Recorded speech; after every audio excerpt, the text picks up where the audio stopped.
соҳибҷамол зоҳирова дар синфи 8 мактаб-интернат барои кӯдакони ятим ва бепарастори ноҳияи Вахш таҳсил мекунад. ӯ ба ғайр аз он ки дар дарсҳо бо баҳои хуб мехонад, ҳамчунин маҳорати хуби шамширзанӣ низ дорад. Ба гуфтаи соҳибҷамол, орзуҳои кӯдакӣ ӯро водор кардааст ки ба ин намуди варзиш машғул шавад.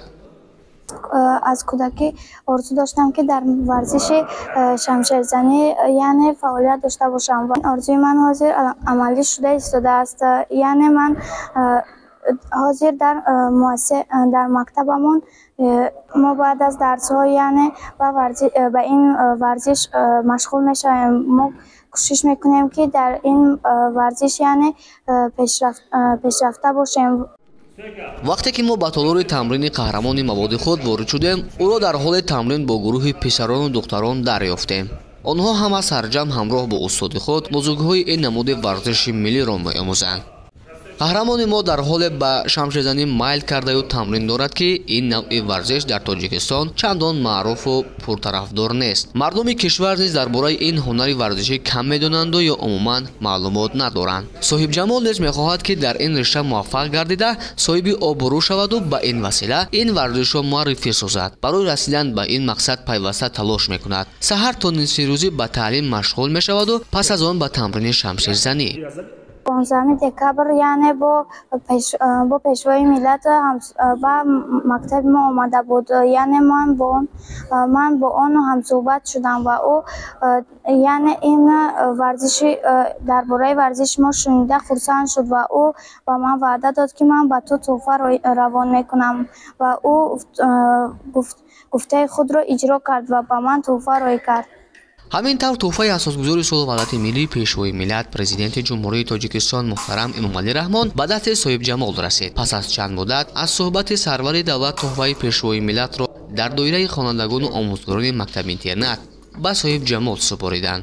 тӯҳфа аз як адад шамшер барои тамрин ва як адади дигар барои мусобиқа ва сару либоси варзишӣ иборат буд.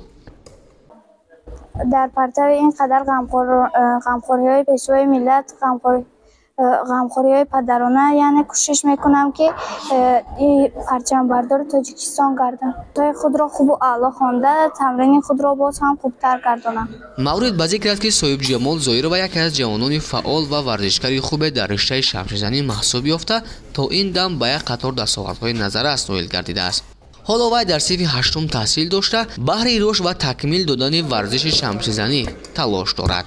соҳибҷамол аз ин тӯҳфаи президенти мамлакат хушнуд гашта ваъда медиҳад ки баҳри баланд бардоштани парчами ҷумҳурии Тоҷикистон аз рӯи намуди варзиши шамширзанӣ дар арсаи байналмилалӣ талош мекунад.